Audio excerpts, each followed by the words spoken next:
Hey guys, welcome back to Andy's Dinosaur Reviews, and today we are back with another brand new Mattel Jurassic World Wild Roar figure. As you can see, we have the final of the new wave of figures. This is the Nasutoceratops. And again, this one looks pretty cool. The only thing, like with all of these Wild Roar figures, I feel like they're missing is paint out onto the tail and of course nail paint, but this one looks pretty nice. I really would have liked to have seen Mattel take a stab at the actual coloration of the Nasutoceratops that we most often see, which is kind of like that Battle at Big Rock color scheme, which they sort of tried with the original release, but failed miserably as far as the tones of color go. So I would really love to see them do that with a newer release, and I feel like they would do a great job and it would just look so good because I really like that color scheme. But this one is okay for what it is. It's just not really that exciting. But the packaging, though, is pretty much the same as it usually is. And again, on the back, you have a sneak peek of the Nasutoceratops, as well as a kind of like a little checklist down here of all of the other figures that are in this wave, all of which we have now reviewed on the channel. So let's pop this out of the box and check it out. So here is the new version of the Nasutoceratops, looking quite different from the older version, which is definitely not a bad thing. And one thing that I can tell you I instantly love about this one way more than the older one is the eyes. The eyes were so small and awkward on the older Nasutoceratops. They look so much better on this one. One area, though, that I can say looks a little awkward is the mouth. The beak looks very strange. The way that the mouth is open kind of looks awkward. It almost looks like he's whistling. Like maybe he just sees a different Nasutoceratops that looks pretty much smoking hot to him and is now letting out some sort of a whistle at that dinosaur. I don't know, but I can't not see that look of it whistling. But overall, again, the detail in the beak is okay. The detailing in the face is pretty decent as well. You can see some nice looking scales, especially as you move up closer to the eye. Some nice creasing there around the eye area. The scales become even more impressive, I would say, as you move up into the frill of the Nasutoceratops. They did apply a very interesting paint job to this one, where they basically just like dry brushed blue over the like brownish gray tones that we have for the body. And because they did that, they just kind of like more or less leaked blue paint down here onto the beak. So it looks super awkward and, in my opinion, a bit unnatural. I'm not really a big fan of that. Like, I like the paint up here in the face, but this area looks kind of strange. But we can see the nostrils sculpted out. Again, the skin texture looks decent. The eye is painted with a yellow. You have a nice black pupil, which is a plus. We can see the horns sculpted out. Not a whole lot when it comes to fine detail within the horns, but pretty much what I would expect when it comes to a Mattel version. They are painted with a light gray, so they look pretty decent and definitely stand out quite nicely when it comes to the, darker bluish tones of the body. Like, those horns really pop now thanks to those darker blues. As you move up through the head, again, the skin texture, if my camera focuses, there we go, looks really, really nice. We have some scoots following up through the center of the frill, and then as you lead up into the frill, you can see that scale detail and skin texture is absolutely phenomenal. It looks super nice up here in the frill. That may be the most impressive fine detail I've seen in the frill of any Mattel Ceratopsian up until this point. We do have the horns and everything moving along the outer edge of the frill as well, but they're all basically just given the bluish paint, which again has been applied kind of in a weird way. It's kind of strange for a Mattel release. Like here you could see so much of the brown, but when you come over here you only see a little bit of the brown. I guess maybe that could be, a natural aspect to this, and it also could be one of those instances where you might see one that looks like this, and then you see another one in store that looks very different because it's not like it's super precise paintwork for that area. As you move down, there's also another random spot of blue right there. Again, the skin texture looks okay. As we move back into the neck, it looks pretty decent. Mostly just looks like creasing, or maybe like elephant-like skin texture potentially. We can see an area of articulation right there in the neck. Again, I'm going to assume as part of the action feature, most likely linked to the tail like they all have had going on the entire time. We can see the back of the frill actually also features the same type of paintwork with the blue and then the kind of like brownish tones sort of creeping through, which is interesting. The blue does pick back up here on the top of the dinosaur, but again disappears as you lead into basically the hip region.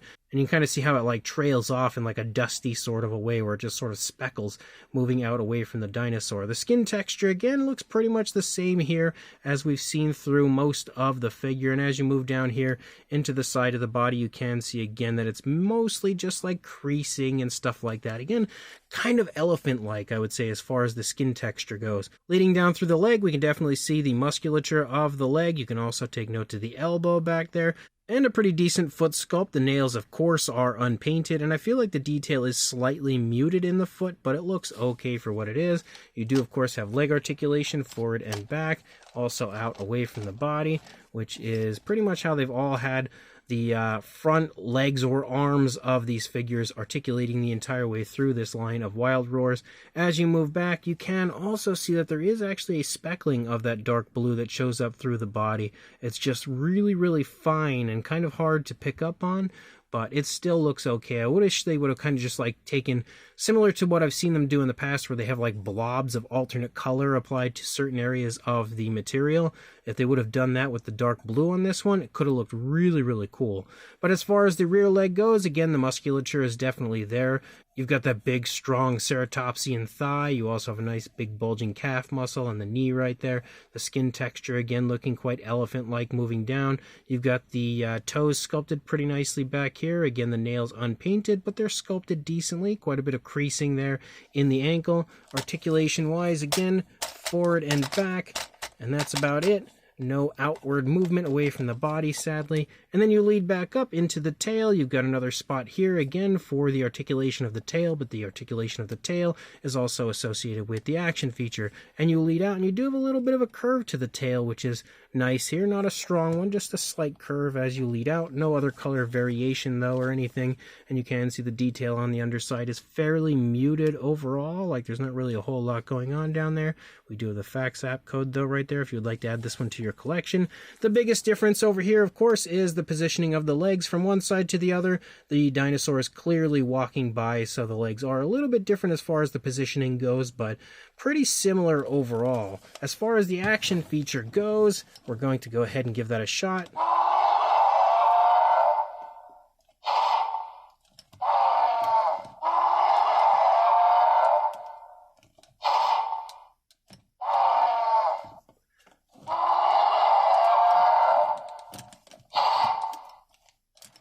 So ultimately the action feature, oh, we're going to get it going again. The action feature is exactly the same on this one as every single figure in this line has been. Whether it be the Baryonyx, the Utah Raptor, the Maiasaura, or this one, they all have the same articulation, same action feature where you basically use the tail to move the head around and you get some noises. The only difference is the two predators have jaw snapping action features, whereas the two herbivores do not, as the jaws are open on both of them actually, but they just don't move. So maybe it's the dinosaur feeding, and then you can also, strike at whatever it may be near the Nasutoceratops.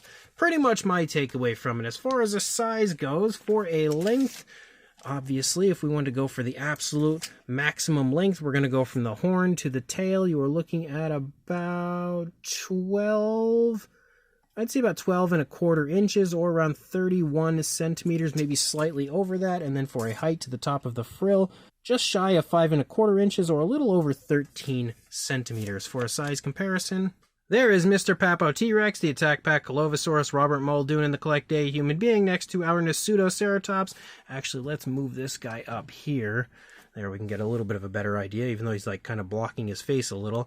But obviously you can see, again, it is roughly in the same size range as your standard ceratopsian, or at least your standard Nasutoceratops, I believe. We have only had one version of this ceratopsian before, so to figure out again if it is in fact the same size, we'll bring the other one in. So there you go, you can see both of the Nasutoceratops now here before us, and honestly, what an upgrade. The skin texture on the older one might have looked a little bit better because it has a lot more scale work on it, but the newer one definitely looks far more screen accurate, I would say, to what you do see when it comes to most Jurassic World Nasutoceratops, especially when it comes to the horns, I feel like the horns look a lot better, not just in their shape, but the placement and everything.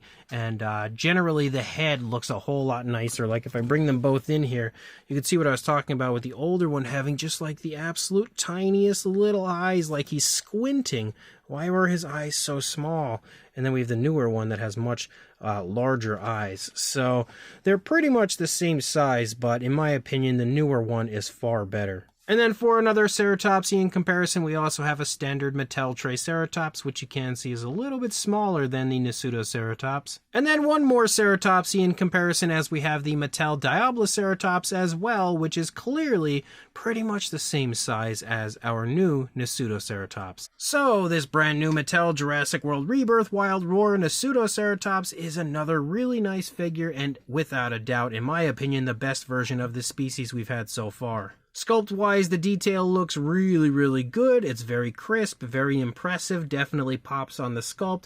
The detail in the head specifically is great. I love all of the different variation to the scales. The detail moving through the body is, I don't know, I'm kind of torn. Like, I feel like maybe I like the detail with all the scales on the older one a little bit better, but it also looks really nice with all of these kind of, almost elephant-like creases and stuff. So it does look really nice as far as that goes. The coloration, not really that great, but it does look natural. It definitely looks like it could be the color of this dinosaur. Again, like I said earlier, would have preferred more of like that classic Jurassic World Nasutoceratops coloration for it, but what we have is okay.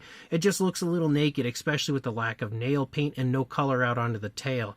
But again, it does have some decent articulation, which is always fun, and the action feature is really cool. I like having a good bit of mobility when it comes to the movement of the action feature, and some pretty cool noises on top of everything. So it's definitely not the greatest figure in the world, but in my opinion, it's certainly an upgrade from the older Nasutoceratops, and definitely looks a lot more natural and realistic compared to the colors we had on the older one. If you are interested in grabbing this, I will include a link in the description to where I purchased mine on Walmart.com. So check that link, pick this up if you want it, and like, comment, and subscribe, and I will see you in the next review. Thanks for watching.